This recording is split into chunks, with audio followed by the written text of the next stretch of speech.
BJP. സംസ്ഥാന അധ്യക്ഷൻ രാജീവ് ചന്ദ്രശേഖർ നമ്മുടെ സ്റ്റുഡിയോയിൽ എത്തിയിരിക്കുകയാണ്. ഇവിടെ ഒരു തെരഞ്ഞെടുപ്പ് നടക്കുന്നുണ്ടല്ലോ, തദ്ദേശ തെരഞ്ഞെടുപ്പ് നടക്കുകയാണല്ലോ. അതിന്റെ ഭാഗമായാണ് അദ്ദേഹം ഇവിടെ എത്തിയിരിക്കുന്നത്. ഇവിടെയുള്ള മാധ്യമപ്രവർത്തകരെയൊക്കെ കാണാനാണ് രാജീവ് ചന്ദ്രശേഖർ ഈ ഘട്ടത്തിൽ ഇവിടെ എത്തിയിരിക്കുന്നത്.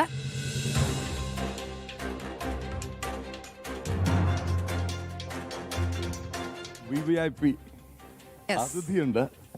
ഇന്ന് ഈ ഫ്ലോർ ആദ്യമായിട്ടാണ് പ്രേക്ഷകർക്ക് മുന്നിലേക്ക് തുറന്നു കൊടുക്കുന്നത്. അവിടേക്ക് കടന്നു വരുന്ന ആദ്യ അതിഥി അതൊരു നിമിഷം, ഒരു ഗംഭീര നിമിഷമാണ്. കാര്യം ഈ ഫ്ലോറിൽ രാവിലെ മുതൽ ബീഹാർ ഇലക്ഷൻ്റെ തത്സമയ സംപ്രേഷണം നിമിഷം തോറുമുള്ള അപ്ഡേറ്റ്സ് കൊടുത്തുകൊണ്ടേയിരിക്കുകയാണ്. അപ്പോൾ ലീഡ് ഒരു 160 എത്തിച്ചിട്ടാണ് ഞാൻ ഇവിടെ നിന്ന് മാറിയത്. 193 എത്തിച്ചിട്ടുണ്ട് ഞങ്ങൾ.